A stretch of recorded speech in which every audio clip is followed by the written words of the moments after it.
Good afternoon, welcome to another video and welcome new subscribers. I've titled this video Fire, Fire, Fire because there's three that you might not have heard of. There's a Tesla dealership in France. Look at that burnt to the ground. I don't know what caused that one. I don't know anything about it, but everybody sent it to me, so there it is. A lot of Teslas, good for the environment. We've got a Volkswagen dealership in Scotland that went up last night. That was nice of them, wasn't it? There was a huge fire down in England, so the Scottish were like, well, we can't let them have all the fun. And then a Volkswagen dealership went up in Scotland. Can't imagine what would possibly have called a fire at a car dealership. And then Scotland also, really unwilling to be outdone, they had this mysterious vehicle fire at Glasgow Airport that happened yesterday as well, that popped up in the news and then disappeared.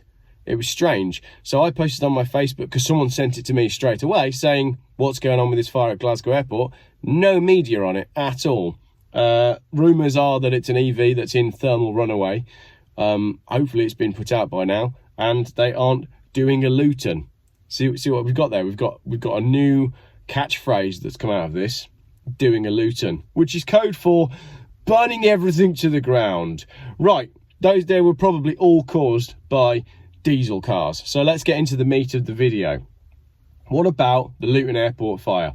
The Daily Mail's got a big article on it today. Terrible website that's advertising all sorts of different things and clogs up all the memory on your computer.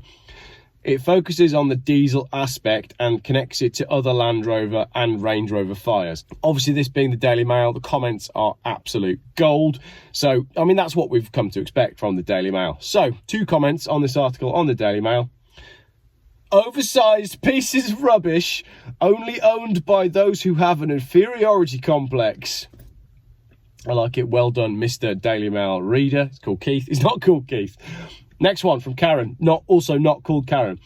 No surprise on the make. Lol. Worst make in history, and mugs still pay for overpriced garbage thinking they are it. I went to a Land Rover Range Rover dealership yesterday, and I was staggered by just the sheer size and just, I don't get it, all right? I don't get it. Anyway, all right, now we're getting into the meat of the video. Let's take a look at this. Fire was started in a diesel thing. First up, the location of the fire, right? The fire is at the front left of the vehicle, coming out of the left side. The colour of the fire is very orange and red. There's not a huge amount of smoke. If it was diesel or petrol, I'd expect the whole place to be full of smoke by that point with all the melting plastics and whatnot. And the speed that the fire took hold. So, 4 questions there. Where was the fire? What kind of fire was it? What colour was it? How much smoke was there? And how fast did it actually get to the point where it can't be controlled? So that's the fire. And then someone on the YouTube comments has basically said there's 300 car fires a day in the UK and only 239 EV fires between June last year and June this year. All these evangelists, right, the EV people, they love to quote the fire statistics to me. It's so funny. I can't count the amount of times people have posted up the fire statistics, all right? It doesn't matter. A lithium fire is very different to an engine fire. Mostly because this one can be put out, the lithium one can't. The problem in Luton is down to an open top deck car park with no fire suppression. Hardly surprising, the rapid spread when car spaces haven't grown as car sizes have increased. I do like that point in the comment. Cars are too big. I think we should bring back fat shaming. We really should, because no one needs to be driving around in something as big as either of these, to be honest. So no sprinklers, plenty of air circulating, cars packed in tight. I mean, when was the last time you went to the airport car park, pulled in and thought, oh, look, there's no one in this multi-story? They're always rammed, because that's the way the business model works. It only works if they're always full. So, the fire itself, right, 2 possibilities. Was it hybrid or was it diesel? Now, I know the media are banging the diesel drum, so let's look at this together logically. There's 2 options, right? It's a Range Rover Evoque or it's that, a Range Rover Sport. Now, I'm going to drop in this little clip here. Right, that's a Range Rover Sport. Look at the lights. Look at the shape of the lights. That also is a Range Rover Sport. Look at the lights. Look at the shape of the lights. I apologise for filming in portrait mode.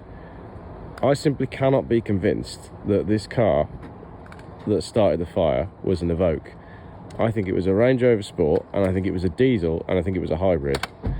And I'm pretty confident that the fire started at the front left-hand side, because that one there is a hybrid diesel.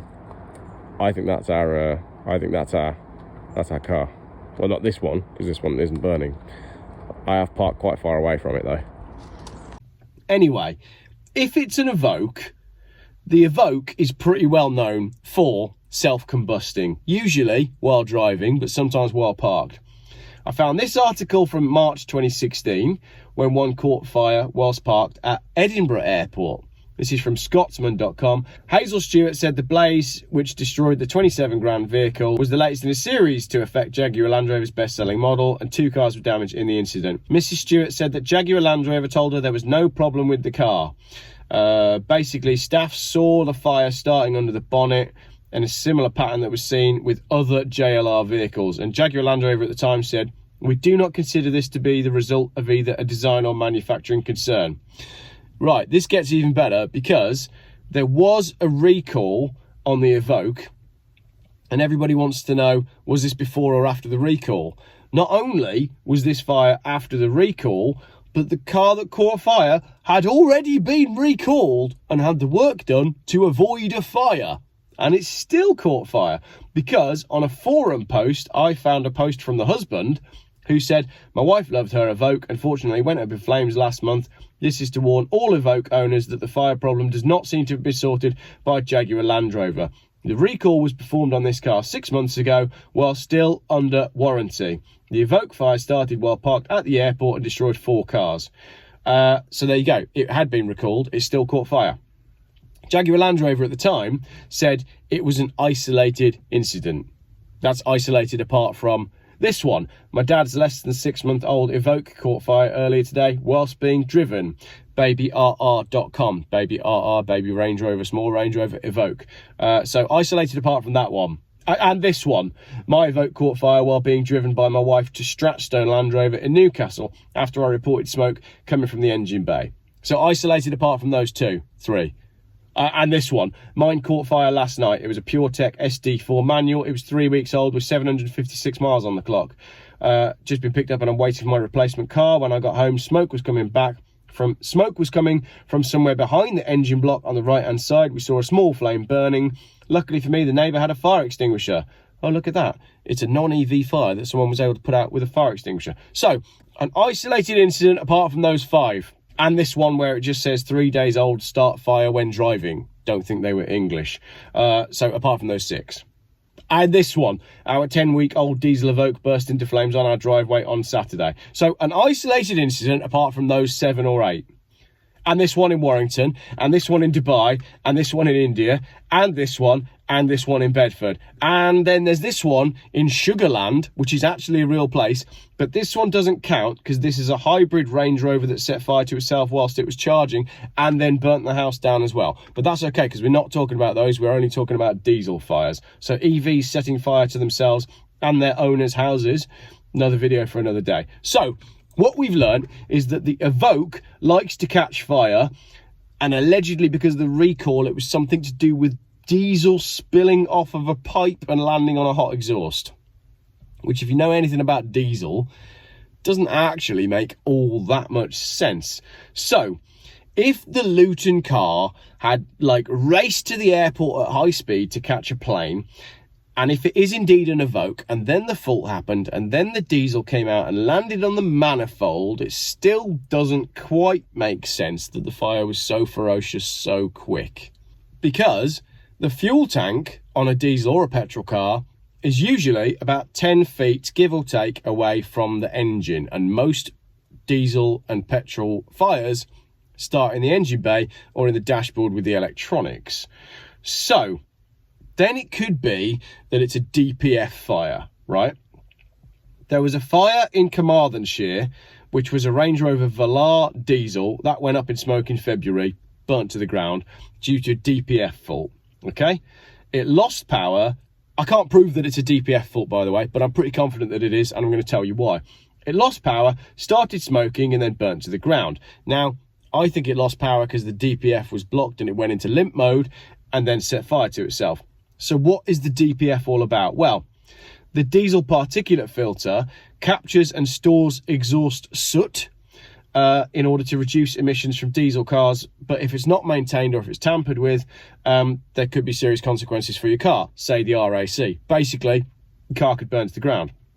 It catches the crap that comes out the engine and saves it ready to be burnt on a rainy day, but not on a rainy day at higher speeds and higher temperatures. So these DPFs, they get incredibly hot because they're trying to burn all the stuff that the car and the government didn't want you to burn when you were in the city. So if you don't regularly do higher speeds, your DPF's going to cause problems because it's not going to get a chance to clear itself or regenerate, which is a good word for burning all the shite that we didn't want to burn when we were driving around schools. Now, a car's computer can tell it when to regenerate, which involves running the engine through a regeneration cycle, which essentially involves a lot of heat. So if your engine's regenerating, all your fans will be running and you'll know about it. It doesn't take a genius then to see a scenario where the car goes into the car park and suddenly the ECU goes, time to regenerate. And it starts regenerating in a car park when the car's trying to cool down, everything gets too much and the car goes up in smoke. I can sort of go along with that. That was what happened with the Range Rover Velar, and that fire in Carmarthenshire, it says, got out of hand fast. I mean, it really escalated. And this is interesting as well as a little side note. Things that can help a blocked DPF to get worser faster would be bad or no servicing, the wrong or no oil changes, or modifications. So the sort of people who lease or finance cars don't often spend money on maintaining them because they're busy paying the monthly payments and posting photos of the car on Instagram. But let's not do any stereotyping here. Mercedes A-Class. Oh, sorry, I've caught climate change again. Seriously though, with everything we just discussed, the main thing to note is that Jaguar Land Rover know about these problems. They know about the diesel filter recall thing, and they know about DPFs because they know about this Velar incident as well. So it's bad news for Jaguar Land Rover, regardless of what kind of car it was. Either they're on the hook for a dodgy car that caught fire, or they're on the hook for a dodgy battery that caught fire, which is the second scenario. So if it wasn't just a diesel car, and if in fact it was a bisexual, that one's bisexual, that one's completely gay, because that's fully electric, but this one is a little bit of both. That one's diesel and electric, so it's bisexual. If it wasn't just a straight diesel and it was a biset hybrid, then the car had a lithium battery behind the front left wheel, like this one. This one is a Range Rover Sport with a lithium battery behind the front left wheel. This has got the same tail lights as the car that burnt. I think it was one of these. So there's two scenarios then, isn't there? If it's a petrol or a diesel car, the chances are the fire started in the engine bay or very close to the dashboard near the top left, basically by the left window wiper. That's what all these Evoques were doing. Sometimes on the right hand side, but generally on the left.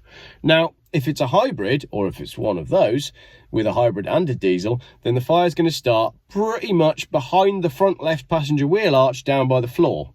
Now, every man and his dog knows what a lithium battery fire looks like because we've all looked at them on YouTube and they are scary. There's been 3 more fires in the news this week: the Tesla dealership, the Volkswagen dealership and the Glasgow fire. And the entire internet wants to know what caused the fire.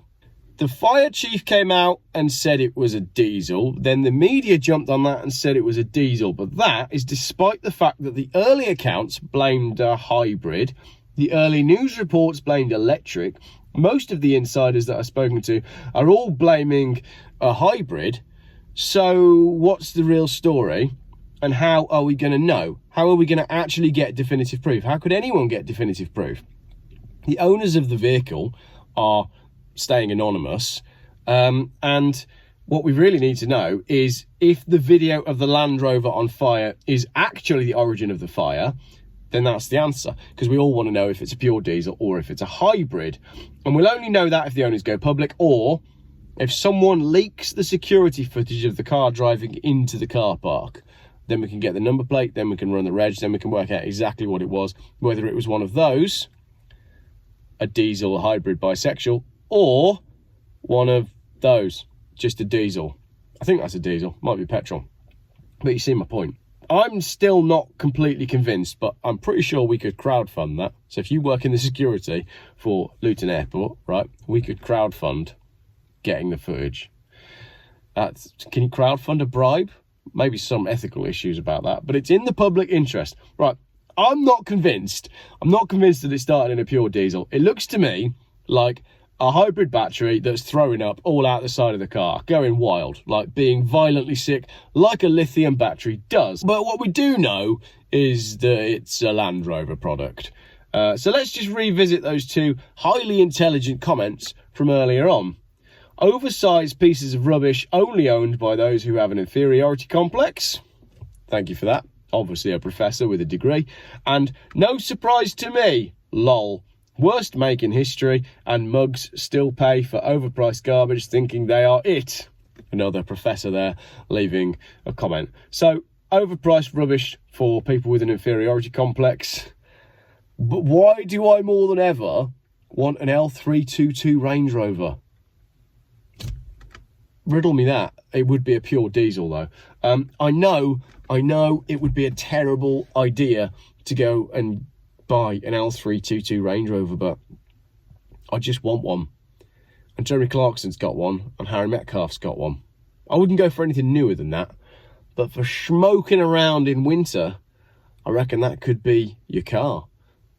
Perhaps smoking around, not really the term to be using in the context of all these fires. The good news is though, that Range Rover Sport diesel hybrid behind me has not yet caught fire. So let's leave the camera rolling and see if it does. Thanks very much for watching.